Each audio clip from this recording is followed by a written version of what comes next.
Well, hello everyone, and welcome to my corner of the universe. Today is the 8th day of Vlogmas, and it's being recording on Ecamm. So here we go. I thought I'd just do some drawing today. We'd open up our little duckies this morning. You're going to see the reveal later, but this is the new little guy this morning. Isn't he cute? He's got a little blue ducky. So I thought I would just make another card today.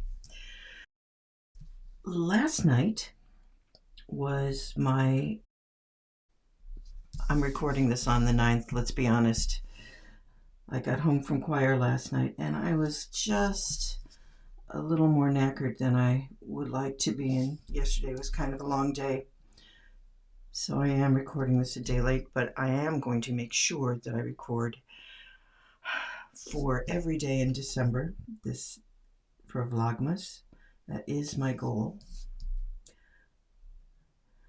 And if you listen to the vlog on Wednesday, you'll remember that I told you that I was taking my choir. My choir has its concert on Sunday. It's holiday concert, Christmas concert. For this final rehearsal, neither my accompanist or our assistant conductor were available for this particular rehearsal. Everybody is a working and jobbing musician, and there are some times when things happen and people become unavailable because they have other gigs, and everybody's making a living. And yes, they do get paid very nicely from my choir, but these things happen, and it was okay. And I knew it was going to, so everything is prepared for that. We have had a few interesting times with our choir. We have been through everything. I have been with them for the last 13 years, and they are just the most lovely bunch of people. And I think you'll find that almost every choir director who ever talks about their groups will find they say that it's their group with a certain amount of affection. There are very few people who I know who have ever talked about their choirs in a way that are unaffectionate, because they just wouldn't stay. No matter how good the gig is, you wouldn't stay with a group that you just didn't enjoy being with. I work primarily with amateur choirs, although I have worked with professional choirs. I was on the education team for the BBC Singers for a few years, which was great fun, and got to work with them and workshop with them about choral and techniques for teaching skills for younger and developing choirs, which is my specialty, or has been my specialty.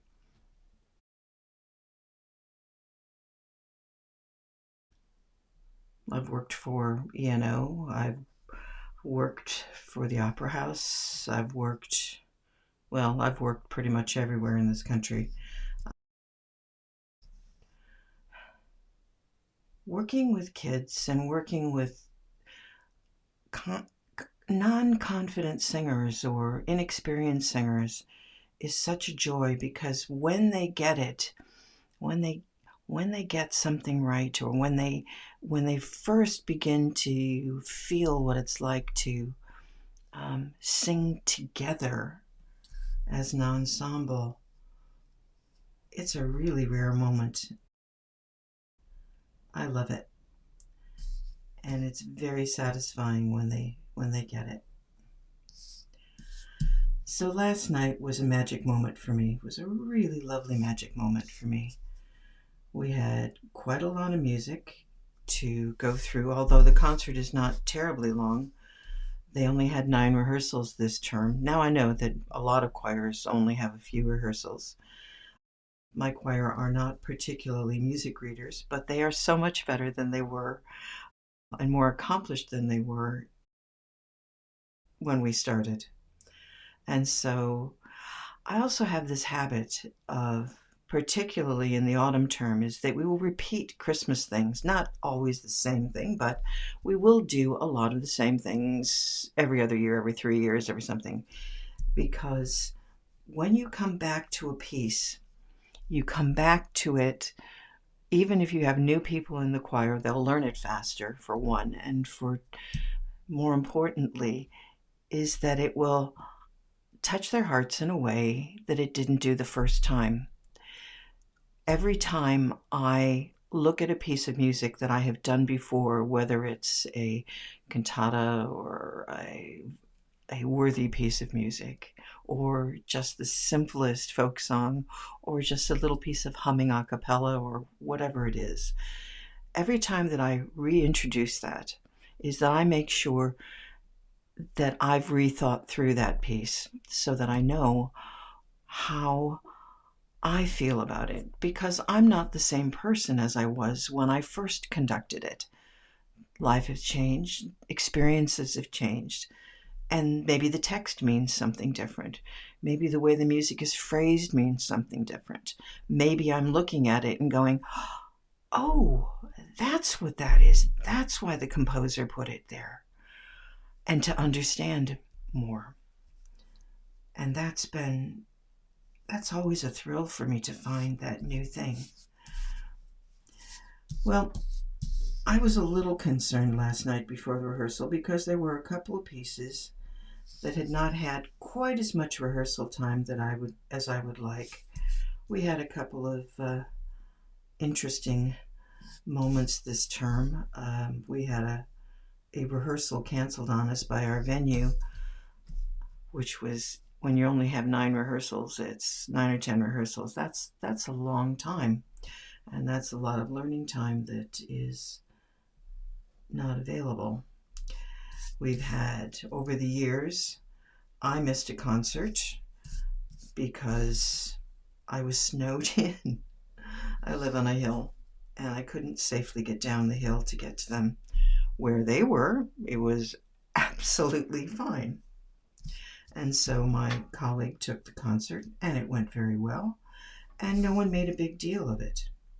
Last summer, we had our concert in a venue that we've had in for many years, and the school we were going to have this concert in either forgot, or anyway, we get there and the venue was not open.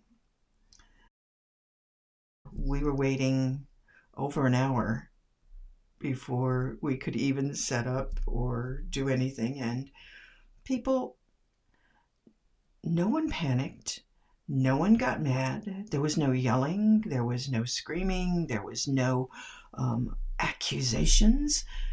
We all just realized, this is what it is. We will just deal with it as we get along. If the worst was to happen and we couldn't have our concert on that day, then I was already starting to think about how could we make the end of the year still special for all of us. And we had come up with a couple of ideas that we thought might work. Fortunately, the venue opened, and we were able to have the concert as given. We had a shorter pre-rehearsal, obviously, but they went in, they set up the venue. It was just, everybody knew what they were doing. Everybody just got on with it. Good-natured, good-humored, supportive of each other. And we moved from there. When it became obvious that my husband was not going to be with us much longer, I resigned from the choir and my assistant took over, and it was a very smooth transition as far as I can tell. Everybody totally understood what was going on. It was fine. We all coped. I've been in choirs where there's an overly massive desire to make things not just perfect, but regimentally perfect. And I do believe in planning, and I do believe in having schedules, but I do not believe in making people march in on the same foot. You have, it's nice if they all have their folders in the same hand and stuff, and I just think it's just so much more about the music than about that. It's so much more about the music than about what you wear. I know some choir directors who it's all about them. It's not really. It's really about them and their brand or their desire to become. I was at a concert, or I conducted in a concert where it was a summer term concert, and we had decided that we would dress semi-casually, summer smart, but not formal. And so 3 of us came in summer smart casual, and one person decided that they needed to be important and wore a cocktail dress. That's not making it about the music and about the singers. It's making it about you. I just find that sort of thing unnecessary.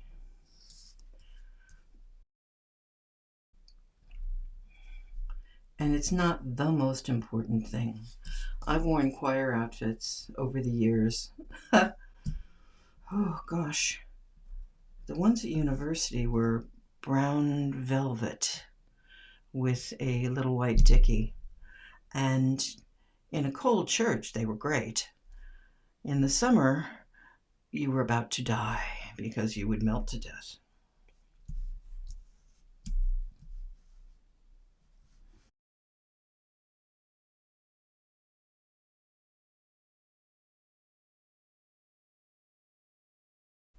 Making it about your choir and not about you. I try really hard not to make it about me.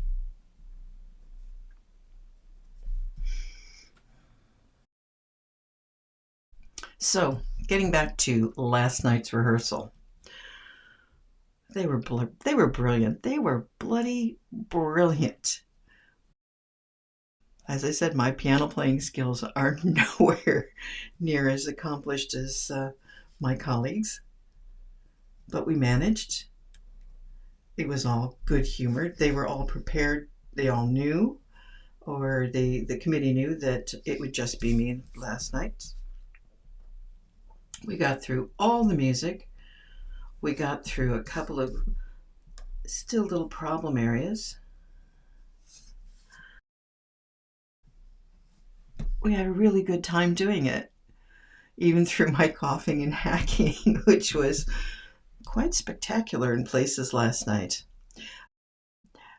Our venue and the members, there it's the way the hall is it's like a gym with a stage attached to the side, which we don't use.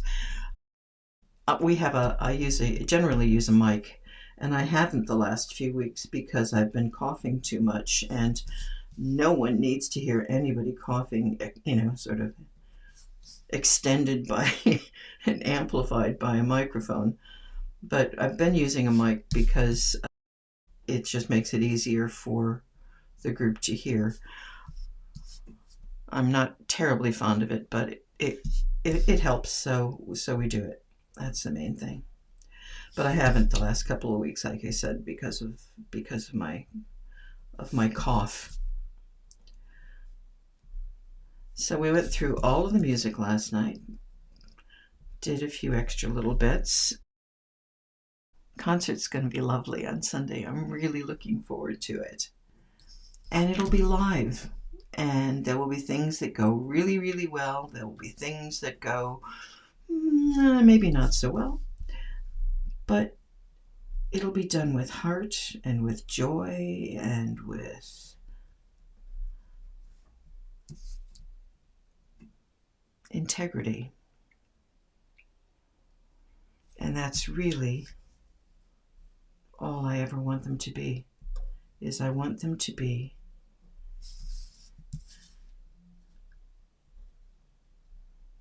proud of the work they do and the way they do it.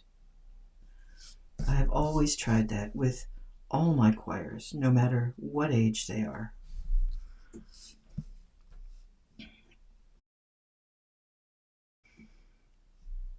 And I love working with this group. The committees over the years have been wonderful. They have really, really helped the groups. They've helped each other. They've made it simpler for me, which over the last few years has been more of a blessing than you can imagine.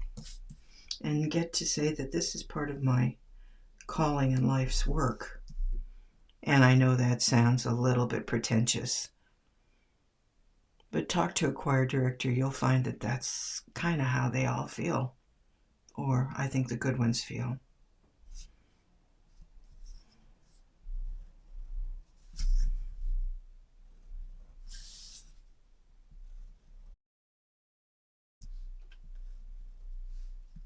It's a joy. So from my corner of the universe to yours, and I'm going to continue on, I think, a little. Have a good one. See you tomorrow.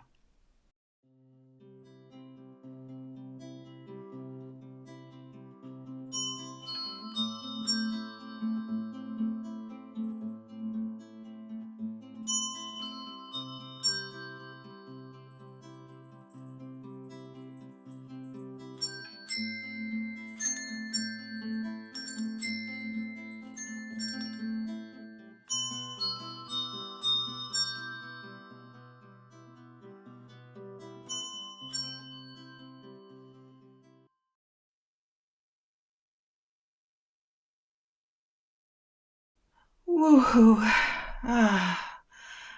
I know it's December the 8th somewhere still in the world, but I didn't get it opened in UK on the 8th yesterday. Apologies to everyone. And there's a ducky. I can hear him knocking behind the door. So let's open him up and get him out. Yes, cold, cough, sneezing. Yikes. Come on, little ducky. Can you make us feel better? I bet you can make us feel better, little ducky. Here we go. We're going to open the door and see what we got. Oh, hello, little ducky. Welcome to our world. Oh, he's a cute little blue ducky. Hello, little blue ducky. And can you see his little head just bends just slightly to the left? Hello, little ducky. Welcome to the world. And that's it. Have a good day.